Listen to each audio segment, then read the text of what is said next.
पर मौजूद हैं अमिताभ जी और गरिमा जी। तो चलिए फर्स्ट ओपनिंग सेशन जिसका सब्जेक्ट है मीडिया जगत की वर्तमान दशा और दिशा, उसकी शुरुआत करते हैं। तो मैं सभी पैनलिस्ट को निमंत्रण देना चाहूंगी डाइस पर। तो सबसे पहले let me call upon mister Bachchan Singh Sikarwar ji, senior journalist. Sir आपका स्वागत है डाइस पर। सर के लिए जोरदार तालियां हो जाए एक बार। आगे बढ़ते हुए department mass communication and journalism doctor B.R. Ambedkar university, sir का स्वागत है मंच पर। तो we welcome you here sir and doctor Surendra Singh ji, senior journalist. तो चलिए दोस्तों पहले जो ओपनिंग करते हैं। तो आप सभी का हार्दिक स्वागत मीडिया कॉन्क्लेव 2021 में। ओवर टू यू गरिमा जी। जो सब्जेक्ट है, सबसे पहला जो सब्जेक्ट है वो मीडिया जगत की वर्तमान दशा और दिशा है। तो हमारे बीच में गरिमा जी मौजूद है। तो अमिताभ जी और गरिमा जी के साथ चलिए शुरुआत करते हैं फर्स्ट सेशन की। So over to you ma'am. Before starting this session, मैं चाहूंगी क्योंकि जिस तरीके से हमारी भारतीय परंपरा और संस्कृति में किसी भी आरंभ से पहले गणपति की आराधना होती है, तो एक मंत्र के साथ शुरुआत करते हैं और फिर इस कार्यक्रम के संचालन को आगे बढ़ाएंगे। वक्रतुंड महाकाय सूर्यकोटि समप्रभा निर्विघ्नं कुरु मे देव सर्वकार्येषु सर्वदा सर्वकार्येषु सर्वदा। तो गणपति की आराधना के साथ मेरे तमाम मेहमानों का मैं स्वागत करती हूँ इस मंच पर। कॉन्क्लेव जो हमने ऑर्गेनाइज किया है मीडिया कॉन्क्लेव 2021, इसको शुरू करने से पहले जाहिर सी बात है मेरा परिचय तो श्रुति दे चुकी है। मेरे साथ मीडिया जगत के सशक्त हस्ताक्षर श्री अमिताभ अग्निहोत्री जी मौजूद हैं और पत्रकारिता जगत से ही चुनिंदा कुछ और लोग मौजूद हैं जो इस मंच पर शोभायमान है। लेकिन पिछला साल जो गुजरा है 2020, यकीनन वो हम सबों के लिए एक त्रासदी के जैसा रहा है और 2020 को सफलतापूर्वक सेहतमंद होकर गुजारने के बाद जब हम इस तरह के किसी भी आयोजन में शरीक होते हैं, हिस्सा लेते हैं, तो जाहिर सी बात है हमें परमात्मा का धन्यवाद अदा करना चाहिए कि हम सुरक्षित हैं, सेहतमंद हैं, महफूज हैं और जीवित हैं। इसके बाद मुझे जो टॉपिक मिला है मीडिया जगत की वर्तमान दशा और दिशा, उसी पर आगे बढ़ेंगे और इस कार्यक्रम का संचालन करेंगे। क्योंकि मीडिया कॉन्क्लेव 2021 इस कॉन्क्लेव का नाम है, तो जाहिर सी बात है मीडिया किस दशा और दिशा में आज के परिप्रेक्ष्य में है उसको समझेंगे। सर सबसे पहले आप ही से शुरुआत करूंगी मैं, क्योंकि आपकी पूरी जर्नी जब हमारे समक्ष होती है तो हम ये देखते ही हैं, जाहिर सी बात है कि सफलता चुनौतियों, संकटों, विषमताओं के साथ कैसे पत्रकारिता को आगे लेकर जाना है, पत्रकारिता के मापदंडों को गिरने नहीं देना है, ये जाहिर सी बात है आपके जीवन से, आपके जो भी तमाम काम रहे हैं उनसे समझा जा सकता है। तो सर सबसे पहले हम दरअसल बहुत बार ये कहते हैं कि media in its worst phase और media is falling down. Media की जो क्वालिटीज हैं, जो संकल्प हैं या जो मीडिया के लक्ष्य और चुनौतियां होनी चाहिए उनसे हम कहीं परे जा रहे हैं। Do you agree with that? Is this a true fact that media is falling down? मुझे नहीं लगा और इस अवधारणा से मैं कभी अपने 30-35 साल के पत्रकारी जीवन की यात्रा में कभी सहमत नहीं। मीडिया अपना रूप और स्वरूप वैसे ही बदलती है हर दौर में जैसे बाकी चीजों में बदला। दुनिया में कोई भी चीज एक स्वरूप के साथ समय तक ही रहती है, उसके बाद उसको अपना स्वरूप चेंज करना, परिवर्तन। मुझे लगता है दशा भी ठीक है और दिशा भी ठीक है। मसला ये है जो मैंने महसूस किया print media, electronic media, social media, इन तमाम यात्राओं को देखने के बाद कहा करते थे श्री राम शर्मा जी कि हम सुधरेंगे, युग सुधरेगा। गायत्री परिवार जिन्होंने स्थापित किया वही मामला है। अब मूल्य न हमारे अंदर ज्यादा है, उससे मीडिया की जो इम्यूनिटी पावर थी वो कम। ओके, तो वैक्सीन वहां चाहिए, कोरोना की तो आ गई, वो जब तक हम अपने में सुधार नहीं करेंगे। अभी इस कार्यक्रम के आरंभ होने से पहले आगरा के मित्र लोग बैठे थे, हम लोग चाय पर, तो मैं उनसे एक चर्चा कर रहा था कि पत्रकारिता में संकट नहीं है, मुश्किल तब पैदा होती है जब हम पत्रकारिता के जरिए दूसरे लक्ष्य साधने की कोशिश करते जी। केवल पत्रकारिता करें कोई संकट नहीं, लेकिन फार्म हाउस भी बनाना चाहेंगे तो संकट, खरीदारी से दुकान भी लेना चाहेंगे तो प्रभु नारायण सिंह क्या जाना पड़ेगा, क्या ये तो जान लीजिए, दोनों काम नहीं चलेंगे। तमाम चैनल्स के बाबत आप क्या कहना चाहेंगे? क्या वहां पर दशा और दिशा ठीक है क्या? और अगर नहीं तो बाकी जितने भी मीडिया के वो माध्यम हैं जो आम जनमानस की पहुंच से दूर हैं, उन्हें सामने लाने के लिए क्या करना होगा? आपने बहुत अच्छा सवाल किया है। आज के समय में जो सबसे बड़ा संकट है, पत्रकारों की जो छवि बन रही है देश में और जो गिरावट आ रही है, वो एक बहुत बड़ा संकट है। हम इसे कैसे रोकें, क्या करें? जो पहली पीढ़ी थी पत्रकारिता की या जिसके बाद में हम आए, हमने जो अपने बड़ों से सीखा, हमको ये कहा जाता था उस समय एक ही शब्द था कि देखिए ये इस तरीके से आपको काम करना है और ये तो पत्रकारिता का आरोप नहीं लगा चाहिए, ये एक ही शब्द होता था कि तो पत्रकारिता। लेकिन आज कितने शब्द जोड़ रहे हैं। आज कोई हमें कहता है मोदी मीडिया, कोई कहता है मोदी मीडिया, कोई कहता है पत्तलकार। आखिर ये भावना लोगों में क्यों आई? ये भावना कहां से आई? ये बिल्कुल ठीक है कि देश दुनिया समाज हमेशा ये चलायमान है, समय बदलता है, चीजें बदलती हैं। जब चीजें बदलती है तो पत्रकारिता भी ऐसा क्षेत्र है, इसमें भी बदलाव होंगे, हमें उन बदलावों को स्वीकार करना चाहिए। और देखिए कोई भी चीज दुनिया में ऐसी नहीं होती जिसमें सिर्फ अच्छाई हो, हर चीज में बुराई भी होती है। हमें ये देखना होता है कि वो औसत हमारा ठीक है, उसमें अच्छाइयां ज्यादा हो और उसमें बुराइयां कम हो, और अच्छाइयों को हम आगे कैसे बढ़ा सकते हैं और बुराइयों को हम कम कैसे कर सकते हैं। सर अभी क्या देख रहे हैं आप? अभी ये देख रहे हैं कि औसत जो है, क्या वो औसत संतुष्टिप्रद है, क्या सेटिस्फैक्टरी है क्या? नहीं, वो औसत संतुष्टिप्रद नहीं है। ये बहुत हम लोगों के लिए बहुत कष्ट की बात है कि लोगों की जो हमारे बारे में जो छवि बन रही है, मोदी मीडिया पत्तलकार, हम इस छवि को कैसे ठीक करें? अच्छा, कारण की तरफ भी मैं आपको ले जाना चाहूंगी। आपने समस्या का जिक्र किया, समाधान कहाँ देखते हैं और कारण कहाँ देखते हैं? कारण क्या है? सबसे इंपॉर्टेंट चीज ये है कि क्यों ऐसा हो रहा है। देखिए मैं जो महसूस कर रहा हूँ, आपने जो बड़े चैनल्स की बात की, बड़े चैनल्स या बड़े मीडिया हाउसेज, चाहे वो बड़े अखबार हो, आज जो आम आदमी महसूस करता है, हम आम लोगों के बीच में जाते हैं या हम जैसे लोग जो महसूस करते हैं कि कहीं जो मीडिया हाउसेज है हमारे, वो कहीं बहुत दबाव में है, सरकारी दबाव में है। और इस चीज को हम बहुत शिद्दत के साथ, बहुत गहराई से महसूस करते हैं और आम जनता इसका बिल्कुल थोड़ा आरोप लगाती है हम पर।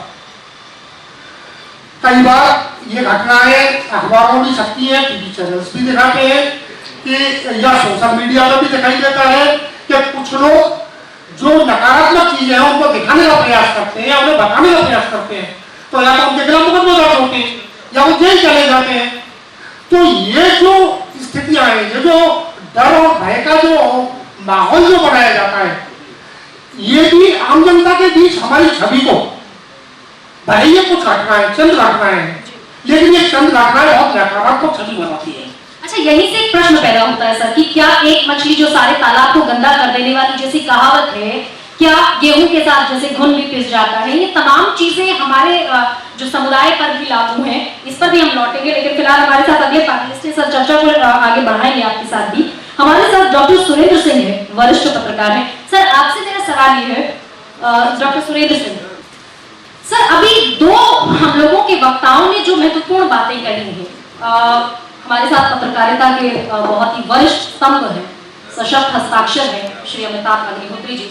उनका कहना यह है कि अवमूल्यन जैसी कोई चीज नहीं है, हम बदलेंगे जग बदलेगा। अभी सर से जो बात हुई, सर ने कहा कि हाँ कुछ ऐसे विशेषण है, नकारात्मक विशेषण जो जुड़ गए हैं, नहीं जुड़ने चाहिए थे, और जिसके लिए हम सबों की एक साझा जिम्मेदारी है कि उसके लिए हम प्रयास करें कि ऐसा ना हो। वो प्रयास कौन से स्तर पर होने चाहिए? मेरा एक सीधा आक्षेप उन 10 चैनल्स पर है, तकरीबन 10, कम या ज्यादा हो सकता है, जिनमें दिखाई जाने वाले कंटेंट या वहां के लोगों की जो व्यक्तित्व है, उनके जो कार्यशैली है, उसके चलते पूरा एक समुदाय दूषित अगर हो रहा है या उस पर अगर आरोप लग रहे हैं, तो प्रयास कहां से होना चाहिए? और क्या आप इन तमाम लोगों की बातों से सहमत हैं? मैं पहले ये स्पष्ट कर दूं कि व्यवस्था में बड़ा तेजी से परिवर्तन हो रहा है जी। हम लोगों की एक मानक है, धारणा है, ये जो मीडिया का पेशा है, इसमें हमारी जो पुरानी धारणा है, जो समय के साथ बदलाव आ रहा है, उससे मैच नहीं कर पा रही। मेरा ये मानना है कि ये मीडिया ही एक ऐसा पेशा है जो आत्ममंथन करता है अपने सम्मान के लिए, अपने आदर्श के बचाव के लिए, लेकिन आदर्श की जो स्थितियां हैं समय के अनुसार चेंज होती रहती हैं। हम मीडिया के बारे में चिंतित हैं और हम अपने लोगों को बुला भरा कहते हैं, अपनी आलोचना करते हैं, अपने दोस्तों की आलोचना करते हैं, हमारे जो प्रतिष्ठान है उन सब की हम आलोचना करते हैं। लेकिन मैं ये कहना चाहता हूं, हम अपने लोगों को कई बार बहुत जब हमें लगता है कि रास्ते पे नहीं है तो उनको देखकर नाक मुंह भी सुखोते हैं। लेकिन इसके बावजूद मैं कहना चाहता हूं कि आप इस मीडिया से नीचे उतरकर और दूसरे पेशों में देखिए, हमारे जो खराब से खराब लोग भी हैं वो उनसे बहुत बेहतर है। बाहर बहुत गंदगी है, मीडिया जो जिन स्थितियों से संचालित हो रहा है उससे मीडिया प्रभावित हो रहा है। दुनिया में जो कंपनियां हैं, मीडिया भी कंपनी है, दुनिया में जो कंपनियां हैं उनकी औसत उम्र 6 साल है। 6 साल में एक कंपनी का स्वरूप चेंज हो जाता है, मीडिया का भी स्वरूप चेंज हो रहा है। मीडिया फिलहाल अपने अस्तित्व के लिए लड़ रहा है, मीडिया पैसे से चलता है, मीडिया कमाई से चलता है, मीडिया का खर्चा बढ़ता जा रहा है। तो मीडिया अपने जो स्थितियां हैं उनसे लड़ रहा है और ये अस्तित्व की लड़ाई है। जो इस लड़ाई में समझौता करेगा कामयाब हो पाएगा और ये इसके लिए रास्ता अपने आप रास्ता बनता है। हम प्रयास कर रहे हैं, अच्छी बात है, लेकिन रास्ता इसी में से बनेगा। उस मीडिया में हमें गलती लग रही है तो स्थितियां उन जिन पे हम लोग उंगली उठा रहे हैं, मैडम ने कहा 10 चैनल पे उंगली उठा रहे हैं, उनमें भी चेंज आएगा। समय स्थितियां सबके लिए हैं, उसमें चेंज आएगा। जी सर, अच्छा आप इस बात से इत्तेफाक नहीं रखते क्या कि पत्रकारिता का जो पेशा है, जिसको हम लोकतंत्र का चौथा स्तंभ कहते हैं, न्यायपालिका की हम बात करते हैं, जुडिशरी, उसके बाद हम कार्यपालिका की बात करते हैं और इन्हीं 4 खंभों में से एक है लोकतंत्र का चौथा खंभा पत्रकारिता। तो क्या हमें कोई इजाजत है क्या, हमारे पास क्या वो लिबर्टी है क्या, छूट है क्या कि हम भी अपनी गिनती कंपनीज में करने लगे? हमें तो जिम्मेदारी लेकर आगे शायद मापदंड कुछ रखने होंगे, कीर्तिमान शायद कुछ रखने होंगे, या फिर शायद वो तमाम चीजें हमें सेट करनी होगी ताकि आगे आने वाली पीढ़ियों को हमसे प्रेरणा मिले। पत्रकारिता के पेशे के साथ ये जिम्मेदारियां तो जुड़ी है ना। ये जो आयोजन है, ये हमारे अंदर जो बेचैनी है, भारतवासी ने जो व्यक्त किया है, ये हर ईमानदार आदमी के अंदर की बेचैनी है। लेकिन ये तय करना हमारे बस की बात नहीं है। हम जो सोचते हैं सब हम नहीं कर पाते। प्रधानमंत्री बहुत ताकतवर आदमी है, लेकिन वो जो चाहते हैं नहीं कर पाते, अपनी बात को मन के माध्यम से कहते हैं। ऐसे ही हम बहुत सारी चीजें सोचते हैं कि इस तरह से हो जाए, हमारे हाथ में नहीं है। स्थितियां आज इतनी जटिल हो गई हैं कि सारी चीजें मिलकर ही एक नया रास्ता तय करेंगी। लेकिन मैं निश्चिंत हूं जी कि कोई प्रॉब्लम नहीं है। ये अकुलाहट जो लोगों के अंदर से आ रही है, ये सबको प्रभावित कर रही है। ये अकुलाहट सबके भीतर भी है, लेकिन परिस्थितियां हैं लोगों को विवश कर रही है। जी चलिए, तो बहुत अलग अलग जो नजरिए हैं वो सामने आ रहे हैं। सर, 3 और खास मेहमान मेरे साथ हैं, लेकिन उससे पहले बीच में मैं आपसे एक ब्रिज की तरह भूमिका में मैं चाहूंगी कि आप आए। 2 रिएक्शन हमारे पास आए आपके बाद। आपने कहा कोई अवमूल्यन नहीं है, उधर विनोद भारद्वाज जी का कहना है कि विशेषण नकारात्मक जुड़ रहे हैं, जो कि ठीक नहीं है। सर का कहना यह है, सुरेंद्र जी का, कि बेहतर होंगी चीजें। आप इन तमाम नजरियों को कैसे कंपाइल करेंगे और कैसे एक बीच का रास्ता हमें सुझाएंगे? एक तो मुझे लगता है मैं उस पर भी टिप्पणी करना चाहूंगा जिसकी ओर आपने दो बार पॉइंट आउट किया, रेखांकित किया। हमको ऐसा लगता है क्योंकि हम पत्रकार हैं, हम उस फर्टिलिटी के व्यक्ति हैं कि ये 10 चैनल ही देश चला रहे हैं। ये निपट मुगालता है, ठीक है ना, ये निपट मुगालता है। एटा, इटावा, फरुखाबाद, मैनपुरी, हाथरस, पडरौना, कुशीनगर, अंबेडकर नगर, पिथौरागढ़, चंपावत, चमोली चले जाइए, कोई ऐसा नहीं देश चला रहे हैं। ये सिर्फ हैवॉक क्रिएट है पत्रकारों के बीच में, क्योंकि हम उस कंट्री के ब्यूरोक्रेट्स के बीच में, बड़े कॉर्पोरेट हाउसेस के बीच में और नेताओं के बीच में। और ये पूरा सब जो घटाना कर लो कैलकुलेटर लेके, तो देश की आबादी का 0.5% में 135 करोड़ की जनता है लिखत पढ़त में। मैं तो मानता हूँ 150 क्रॉस हो गया, जनसंख्या गिनती होगी तो हो जाएगा। मैं एक बात कहना चाहता हूँ, जो बात भाई साहब कह रहे थे वो मेरी ही बात को आगे बढ़ा है। ये जो हमारे ऊपर विशेषण जुड़े ना, ये किसी ने थोपे नहीं है, हमारे आचरण में वो कमियां पाई गई, इसलिए ऐसा हो गया। एक दूसरी चीज मैं और कहूंगा,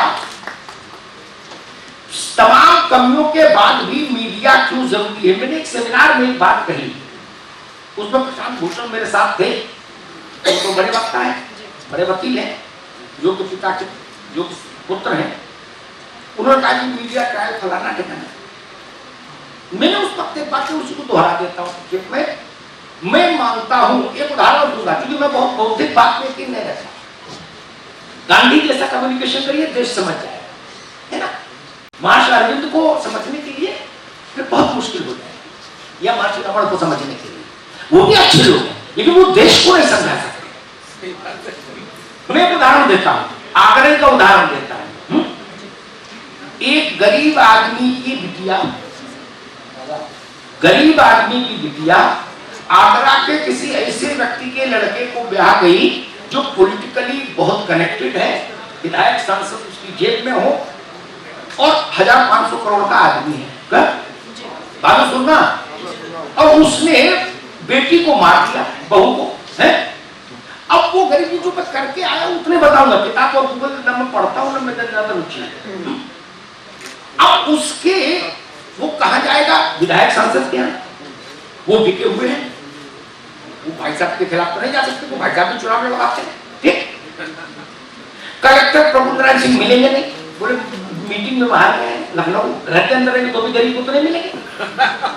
गरीब को मिलने के लिए भी सिफारिश चाहिए, बिल्कुल ठीक बात है। कप्तान नहीं मिलेगा, न्यायपालिका में जाएगा, वकील कहेंगे खेत रख दो गिरवी, क्या बिटिया भी गई खेत भी जाए तो मुकदमा लगे। अमिताभ अग्निहोत्री ये कर देंगे कि प्रशासन के छाती पर चढ़ के रिपोर्ट तो लिखाई देंगे कितना भी बड़ा है, ये काम लिखे करो। मैंने किया, इसी उत्तर प्रदेश में लाखों बेरोजगार बच्चों को, हमने बात सब कुछ गंदा ना, लाखों बेरोजगार बच्चों को रोजगार मिला, नौकरियां टाइम से मिली, व्यवस्थाएं सुधरी, मुख्यमंत्री को हस्तक्षेप करना पड़ा। मसला ये है, क्या हमारी आत्मा इतनी पवित्र है? जो 3 और अंग है वो जहां असफल हो जाते हैं वहां पत्रकारिता का हस्तक्षेप वहां से शुरू होता है, इसलिए वो पत्रकारिता हमको औरों से ज्यादा बेहतर लगती है। मैं फिर कहूंगा, अपने अगर आप विलासिता का जीवन जीना चाहते हैं तो जितनी जल्दी हो आज इस कॉन्क्लेव के बाद इस पेशे को छोड़ दो, लोगों को आशीर्वाद दीजिए और तुरंत दूसरा धंधा कर लीजिए। क्या आप ही लोगों ने कलंकित कर दिया?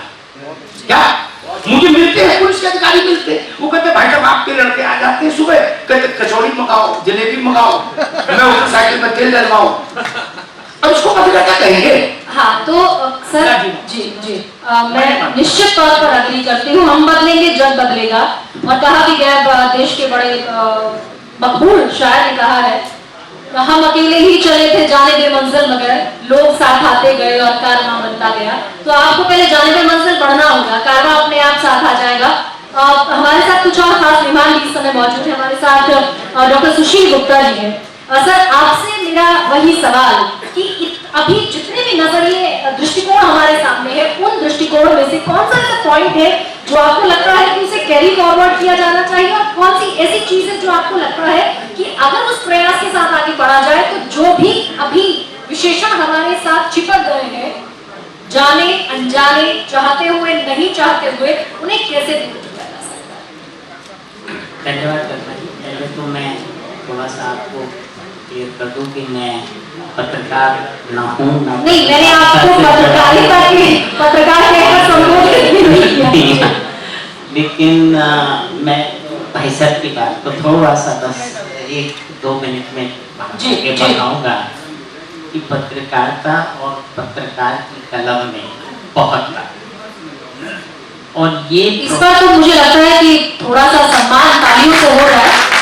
साथी जैसे कह रहे थे कि पत्रकारिता क्यों जरूरी है, और खास करके आज के परिप्रेक्ष्य में या पिछले कई सालों से जो पत्रकारिता जिस ऊंचाई पर पहुंची है, उसके लिए मैं बिल्कुल साधु की बात दूंगा और नमन करूंगा।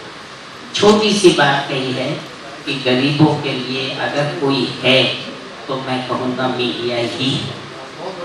और आज मीडिया के द्वारा आप प्रशासन को, इवन मैं कहूँगा राजनीतिज्ञों को भी, आप बहुत आराम से, मैं झुकाना वर्ड तो नहीं यूज़ करूँगा, लेकिन हाँ उनका जो आप चाहते हैं उनका उस तरफ जरूर वो सोचें।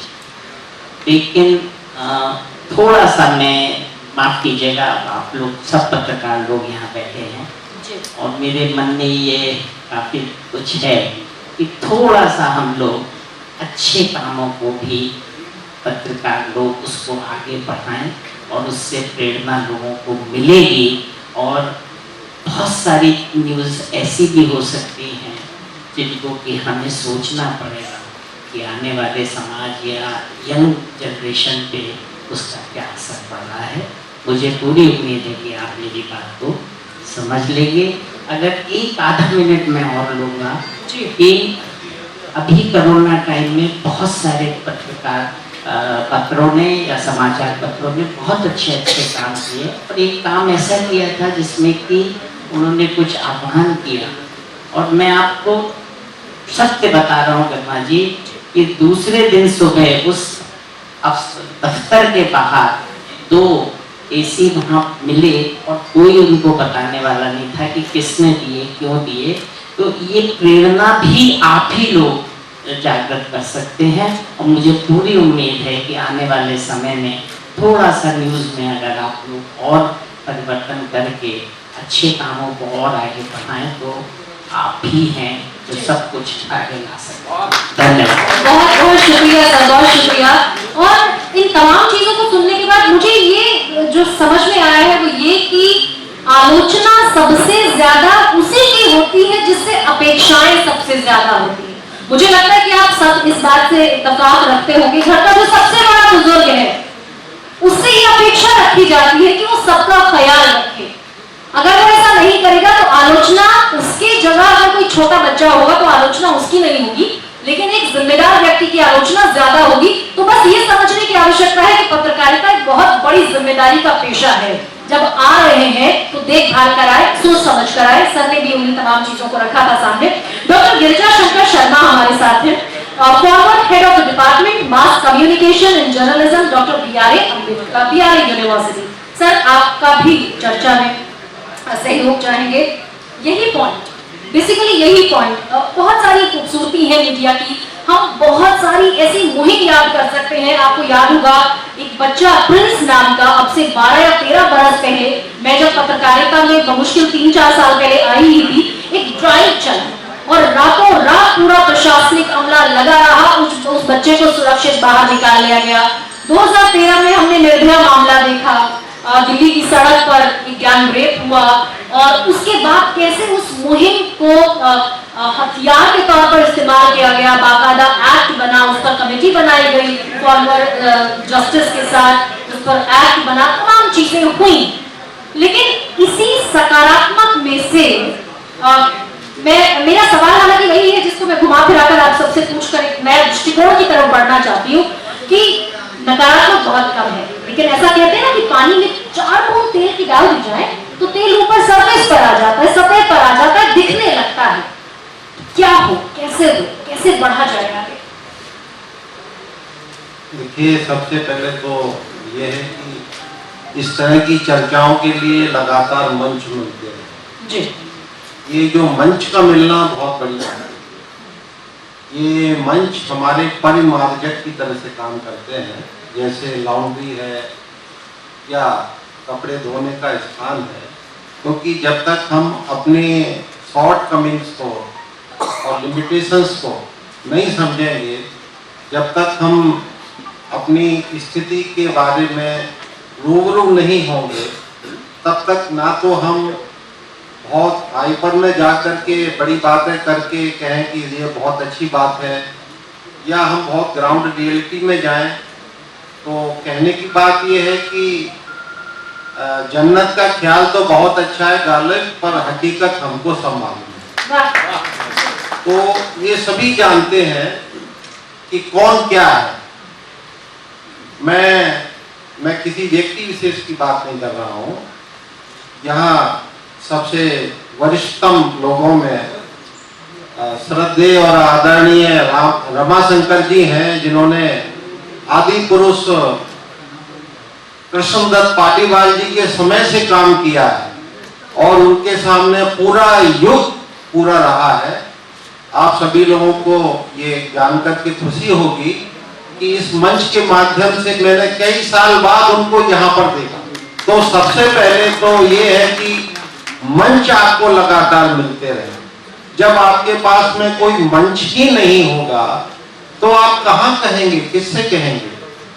सामान्यतः समाज में जो प्रतिष्ठित व्यक्ति होते हैं उनकी ग्राउंड रियलिटी पे सबसे बड़ी पहली परिभाषा क्या होती है? पहली परिभाषा है, क्या टॉप के कॉन्वेंट स्कूल में मेरे बच्चे का एडमिशन करा पाए? शाम को मेरे रिश्तेदार का एक्सीडेंट हो गया है, क्या डीएम से रात में ऑटोप्सी करा पाए? इस मामले में पुलिस में एसएसपी से मुलाकात करा पाएगा? या इसी तरह के मामले जिसकी तरफ थोड़ा सा नस्तर लगाया था अमिताभ ने, और अल्टीमेटली विनोद जी जिसको संघर्ष को करते रहे, सुरेंद्र जी करते रहे, बच्चन सिंह जी, और हमने जिस अखबार में थे एक साथ ही काम किया, एक साथ ही छोड़ा उसको। फिर उसके बाद में तो पहले क्या था और अब क्या था, हम लोग जब मीडिया में स्केलिंग करते हैं तो 2 तरह की बातें करते हैं। Journalism before independence and after independence. तो बिफोर इंडिपेंडेंस और आफ्टर इंडिपेंडेंस में 2 बेसिक चीजें थी। आजादी से पहले जर्नलिज्म का मुख्य लक्ष्य एक मिशन था, और उस मिशन में from north to south, east to west एक ही बात थी कि हमें अपने देश को आजाद कराना है। जब देश आजाद हो गया तो मिशन के बाद में आफ्टर इंडिपेंडेंट जैसे जैसे हम बढ़ते गए मैंशन हो गया, मतलब मिशन पीछे हो गया, लोग अपने मकान बनाते रहे, मैंशंस बनाते रहे। तो ये बेसिकली चीज है। पहले मकान कच्चे होते थे लेकिन लोगों के दिल बहुत पक्के होते थे। ज्यादातर जर्नलिस्ट पक्के दिल के होते थे, मकान उनके कच्चे होते थे। आज सभी के मकान बहुत पक्के हैं और दिल बहुत कच्चे हैं। दरअसल आप प्लीज अपनी बात कहिए, फिर उसके बाद मैं यहीं से एक पॉइंट निकालना चाहती हूँ। जी जी, आप रोक सकते हैं, क्योंकि कभी कभी रोकिए मती बुलबुले को। ऐसा हो सकता है कि कभी तूफान आपके अंदर रुक जाए और फिर वो और पवन करना पड़ जाए। तो रोकिए मत, बोलते जाइए। चर्चा का मतलब ही यही है कि चर्चा हो रही है। सर मसला लेकिन ये है कि सारी शुचिता की उम्मीद, जी। क्योंकि सब देखिए हम कहते हैं ना कि साहित्य समाज का दर्पण है, जी। तो पत्रकार भी तो उसी समाज का हिस्सा है ना। हमने सारी शुचिता की उम्मीद, सारी नैतिकता की उम्मीद, सारी जिम्मेदारियां हमने एक जवाब पर डाल दी है। क्या ये उचित है? आपको लगता है ठीक है? नहीं। समाज बदल रहा है तो पत्रकार का बदलना इतना बड़ा आखिर हमने उसको मुद्दा क्यों बना दिया है? देखिए ये विनम्रता पूर्वक मेरा थोड़ा सा ट्विस्ट पॉइंट है जो ये बहुत अच्छा मैडम आपने उठाया, पर ये सवाल आपने खुद ही उड़ा हुआ है। जी। मुझे नहीं लगता कि ये सभी लोग उठा रहे हैं, आप खुद ही उड़ा रही हैं अपने आप को, कि उस कंपन के बोझ से खुद ही अपने आप को गर्व महसूस कर रहे हैं कि समाज हमसे क्यों एक्सपेक्ट कर रहा है। समाज बिल्कुल एक्सपेक्ट नहीं कर रहा है। मैं मीडिया में एक्टिव हूँ और पिछले 30 साल से पत्रकारिता के विभिन्न यूनिवर्सिटियों में रहा हूँ, जाता रहा हूँ। आपको ऐसा लगता है कि कुछ लोग सीढ़ियों पे जाकर के मकान के ऊपर पहुंच गए और फिर सीढ़ियां हटाकर कहते हैं जी हमारे ऊपर आना चाहते हैं। ना वो ऊपर आना चाह रहे थे ना नीचे आना चाह रहे थे, वो अपनी जगह ही है। ये स्यासबाद का सिद्धांत है। स्यासबाद का सिद्धांत सबसे पहले महावीर स्वामी ने दिया। महावीर स्वामी बहुत बड़े थिंकर थे और उसी को चुरा करके आइंस्टीन के रिलेटिव थ्योरी आती है, टू बी और नॉट टू बी। अगर आप यहाँ बैठे हैं तो मेरे सामने के सारे लोग मेरे सामने हैं, मेरे पूरब में हैं और वहां के लोग हैं, मैं उनके लिए पश्चिम में हूं। तो this is the theory of relativity. और उस थ्योरी ऑफ रिलेटिविटी की बात करेंगे तो ग्राउंड रियलिटी को सभी जानते हैं कि क्या हो रहा है। आज आप कितना ही पीएचडी कर लीजिए, सारा आदर्श कर लीजिए और सारा कुछ काम कर लीजिए, और लेकिन आपको अगर इलेक्शन लड़ना है तो ये देखना पड़ेगा मेरी जात के लोग ज्यादा कहाँ हैं। इसका मतलब है 70 साल में आपका बेसिक ट्रेंड नहीं बदला है। जब मैं किसी अच्छी पोजीशन में होता हूं तो मुझसे बड़ा कोई सेकुलर नहीं है, और जब मैं थोड़ा सा भी डाउन होता हूं तो मुझसे अच्छा जातिवादी, धर्मवादी और फंडामेंटलिस्ट नहीं है। तो ये सिचुएशंस इस तरह से आ रही है, समाज बहुत परिपक्व हो रहा है। और जहां तक दशा और दिशा का प्रश्न है, ये तो सतत परिवर्तन का पहिया है, पहिया रुकना नहीं चाहिए। अच्छा, इसको क्या ठीक ट्रैक पर भी आते हुए देख रहे हैं क्या? इस समय के पहिए को ये जो उतर गया है, ऑफ द ट्रैक हो गया है? नहीं, मैं नहीं मानता हूं कि उतरा है। ये तो बिल्कुल आपकी दृष्टि है, स्यासबाद है। ठीक है, आप समझ रहे हैं कि उतर गया है, मैं समझ रहा हूँ बहुत अच्छा हो गया है। ठीक है। पहले 4 अनपढ़ लोगों ने 4 बड़े अखबार चलाए जो आज कम से कम नहीं तो 5000 करोड़ के स्वामी हैं, और उन अखबारों के मालिक अनपढ़ थे। आज पढ़े लिखे लोगों ने अखबार चलाए तो उनके 11% से ज्यादा नहीं है। तो इसका मतलब है अनपढ़ लोगों में भी हमारी आई क्वोटिएंट ज्यादा था, और उन्होंने बड़े बड़े अच्छे लोगों को अपना नौकर रखा। ठीक है। आज जो पढ़े लिखे लोग आ रहे हैं वो ज्यादा विजनरी हैं, वो ज्यादा समझदार हैं। आज सोशल मीडिया के जो तमाम हथियार हो गए हैं, अब बड़ी बड़ी स्टोरीज जो सारी दुनिया में ब्रेक हो रही हैं, वो बड़े बड़े अखबार ब्रेक नहीं कर रहे हैं, वो अब आजकल सोशल मीडिया के लेमैन और सिविल मैन कर रहे हैं। और जिस समय एक बड़ा कांड हुआ था, मैं किसी की बुराई नहीं करना चाहता हूं, मैं हमेशा पॉजिटिविटी से देखना चाहता हूं। हम लोग क्या करते हैं कि एक स्टोरी हुई थी, आगरा के पास एक जगह है राजस्थान के बॉर्डर पर, वहां से एक महिला को लाया गया। उस महिला को लेकर के एक बहुत बड़े अखबार में दिल्ली में बहुत बड़ी स्टोरी हुई कि भाई ये मंडी लगती है। मंडी के बाद में क्या हुआ, बाकी आप सब बोले, आप सब फूलों के ताज में रहने लगे। उस मंडी का क्या हुआ, वो मंडी आज भी चलती है। उस महिला का क्या हुआ, उसके बारे में किसी ने नहीं पूछा। एंकर को अपने पैसे मिल गए, अखबार वाले को टीआरपी मिल गई, बाकी लोगों को फॉलो जिक्र कर रहे हैं आप। हाँ, यही है, ये सबसे बड़ी समस्या है। और उसको समस्या न माने। हम अपने घर में देखते हैं कि हमारे साथ में ही कोई अच्छे आदमी अच्छे पद पे पहुंच जाए तो सब कहेंगे हमारा रिश्तेदार है, और अगर कोई गरीब है तो कहेंगे अरे यार हमको मतलब नहीं है, अभी कोई लेना देना नहीं है। तो this is the system of the journalism. हाँ, अभी जर्नलिज्म का ये जो बहुत महत्वपूर्ण एस्पेक्ट है फॉलोअप, ये पीछे छूट गया है। पहले अखबार भी फॉलोअप छापा करते थे, अब अखबारों ने भी दरअसल उससे मुंह मोड़ लिया है। याद होगा आपको 2000, अगर मैं गलत नहीं हूँ सर, 2008 में उमा खुराना सिंह मामला हुआ था। तो उमा खुराना पकड़ी गई, किस आरोप में पकड़ी गई ये तो सबने दिखाया, लेकिन बाद में उमा खुराना का क्या हुआ, क्यों वो स्टोरी प्लेस की गई थी, इस फॉलोअप पर दरअसल बहुत कम लोगों की निगाह गई। ये एक मिसिंग और लैकिंग पॉइंट है हमारे साथ।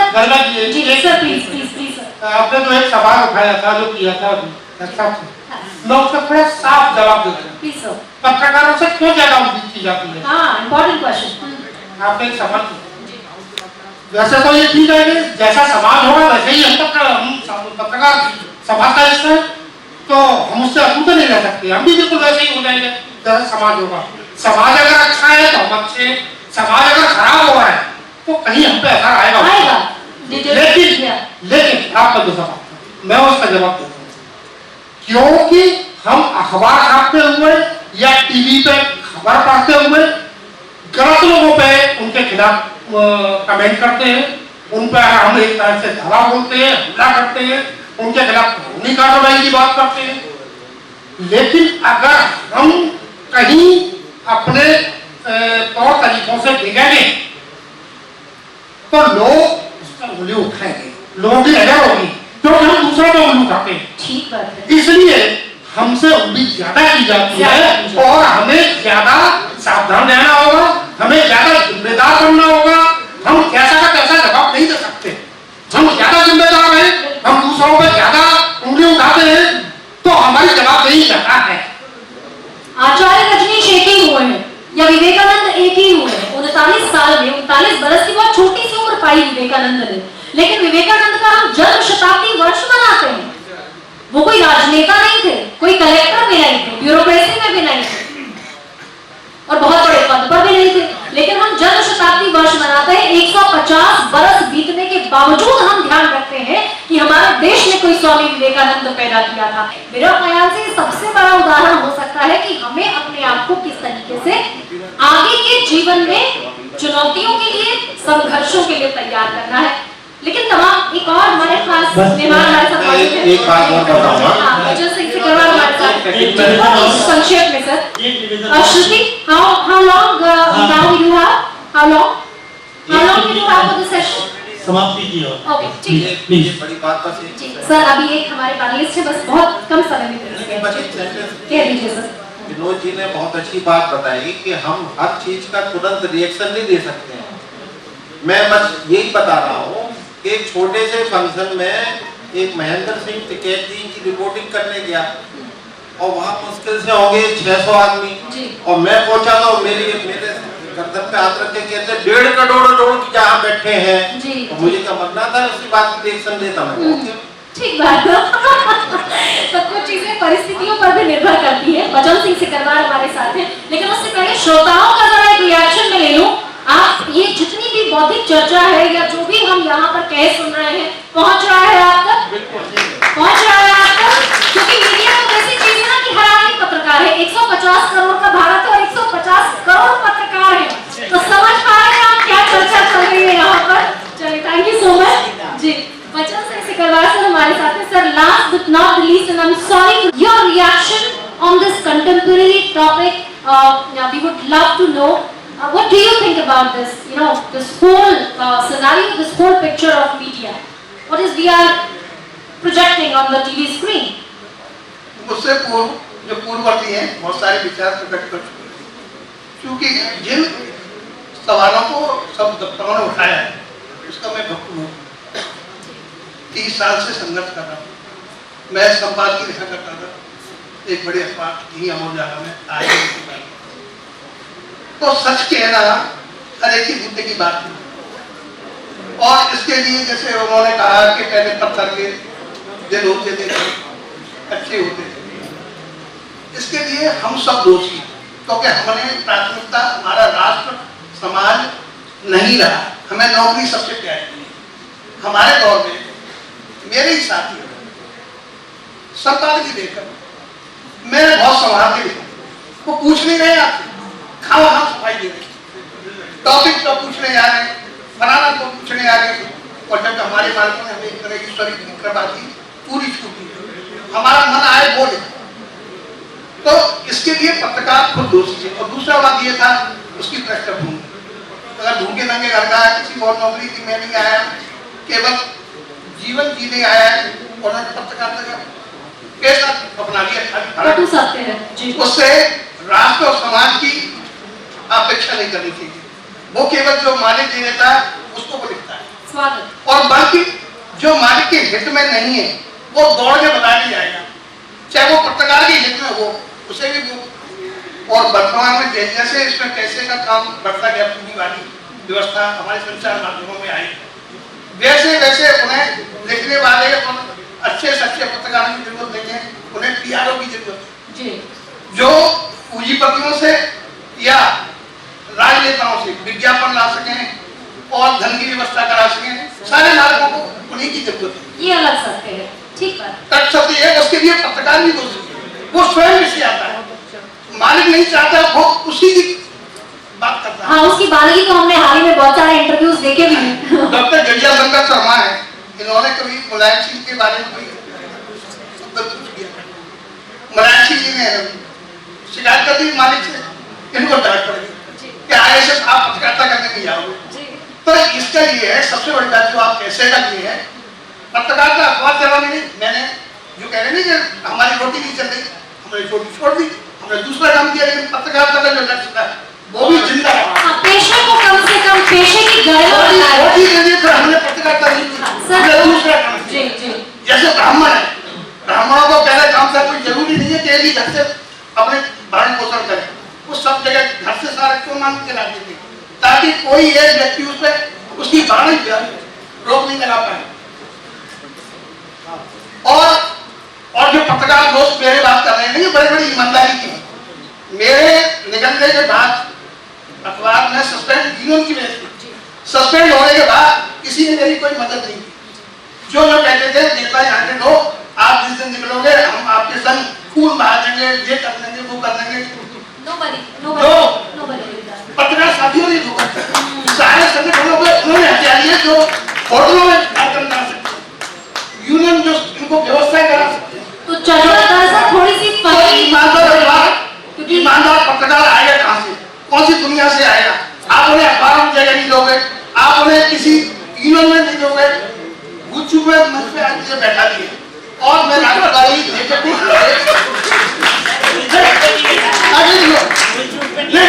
राष्ट्रवादी विचारधारा के आधार पर एक पार्टी विशेष के मंच पे बुलाया गया, शिवराज सिंह चौहान था, विषय था जनसंचार माध्यमों में अपसंस्कृति। तो परिचय देने के दौरान मैंने भोपाल में मैंने कह दिया कि इसके लिए कोई और दोषी नहीं है, प्रेरक सरकार थी जिसने प्रत्यक्ष विदेशी निवेश को इसमें मौका दिया।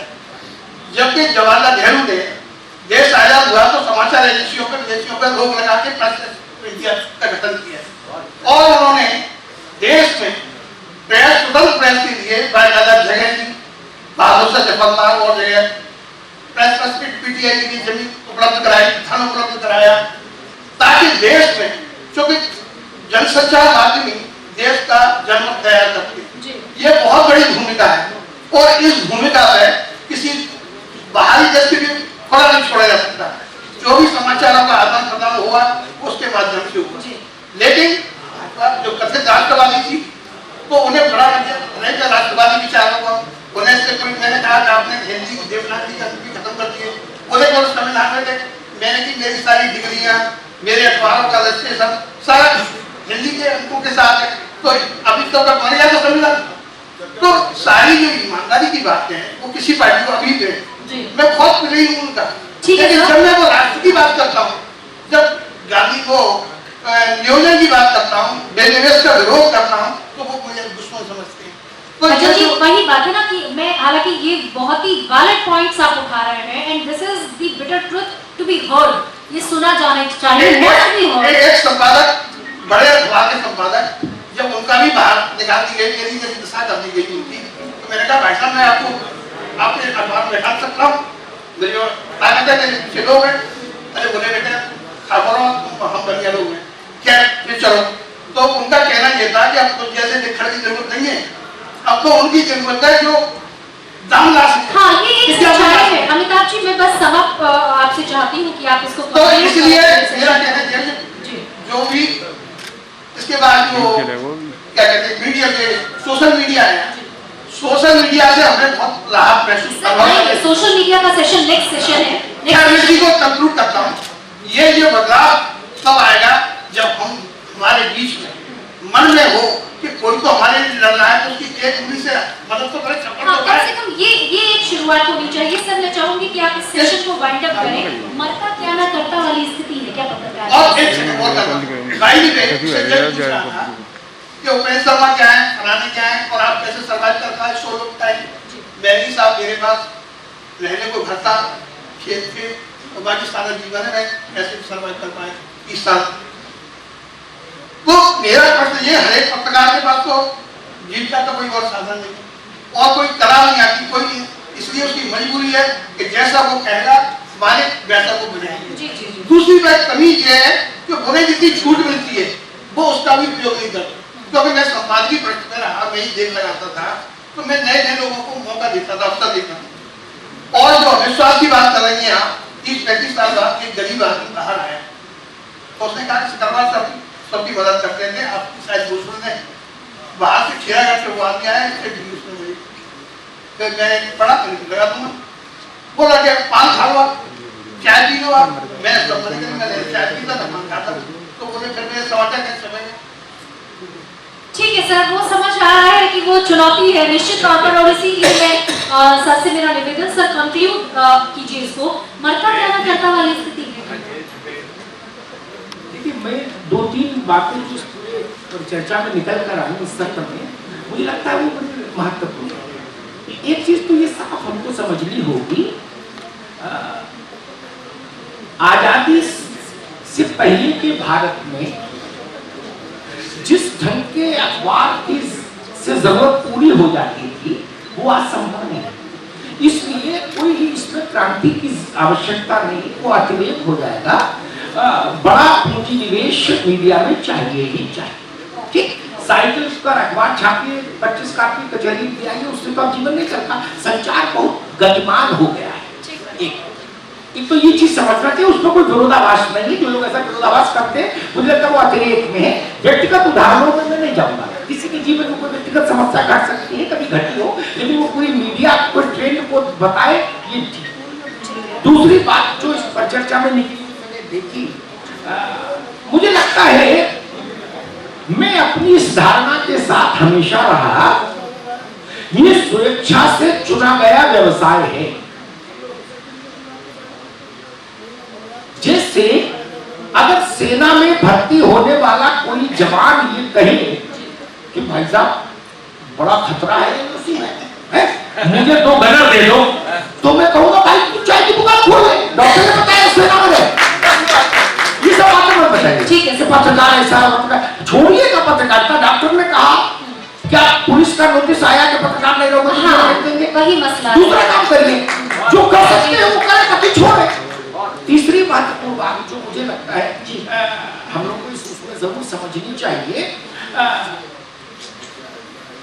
इमरजेंसी के दौरान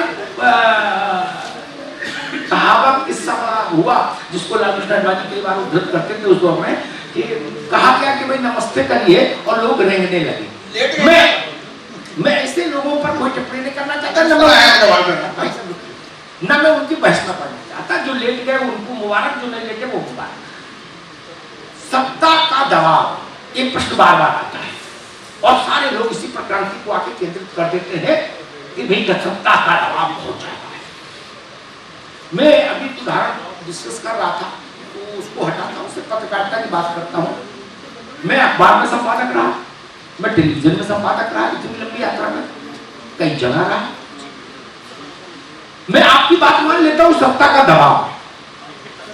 दिन भर में मैंने 500 खबरें चलाई, 10 पर सत्ता का दबाव। क्या 490 खबरें ईमानदारी से चलाई है? अगर नहीं चलाई तो खुद कई बार सत्ता के नाम पे फाड़ रहे। अगर मैं अखबार का संपादक था, मैं 500 खबर औसतन मुख्यमंत्री प्रधानमंत्री सबकी मिला के 5 से 10 से ज्यादा खबरें नहीं होती थी दबाव वाली। ठीक है सर, कुल मिला बाकी मैं ईमानदारी से गरीब की मदद करूं। हाँ, हम अपनी बेईमानी को क्रांति के छद्म जाल से ढकने की जो कोशिश बस करते वही। हैं वो जनता समझ गई, इसलिए उसको मंजूर है। हाँ, मतलब ये नहीं चलेगा कि आप कुछ इस तरह से नहीं उठना चाहते हैं और आप आक्षेप और आरोप दूसरों पर लगाते रहिए। श्रुति होगा जी। तो मैं बुलाना चाहूंगी मोमेंटोस के लिए रिस्पेक्टेड सर बाय आदर्श नंदन जी हमारे बीच में मौजूद है, सीनियर जर्नलिस्ट। सर आपका स्वागत है मंच पर। एंड इसके साथ साथ रोहित जैन जी हमारे बीच में मौजूद है CCLA एक्स कमेटी से। और आगे बढ़ते हुए प्रकाश गुप्ता जी आपको भी आमंत्रित करना चाहेंगे स्टेज पर, director of 10 news nation network. तो सर आपका स्वागत है। एंड मोमेंटोस के साथ चलिए वाइंड अप करते हैं फर्स्ट सेशन को और बढ़ते हैं अगले सेशन की ओर। तालियां होनी चाहिए।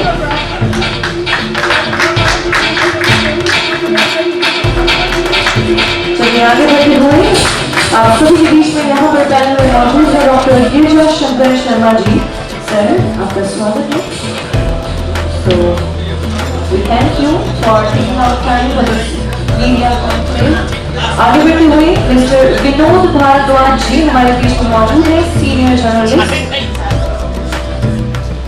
विनोद भारद्वाज जी को मोमेंटो प्रदान किया जाए।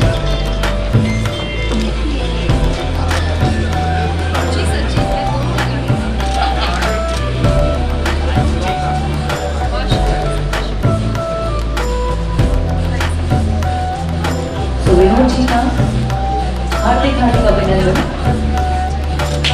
और चलिए दोस्तों आगे बढ़ते हुए doctor Surendra Singh ji senior journalist हमारे बीच में मौजूद है और इनको सम्मान करने के लिए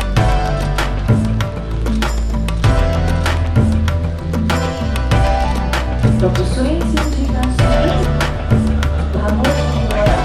तो दोस्तों इसी के साथ फर्स्ट सेशन जो कि मीडिया जगत की वर्तमान दशा और दिशा ये समाप्त होता है।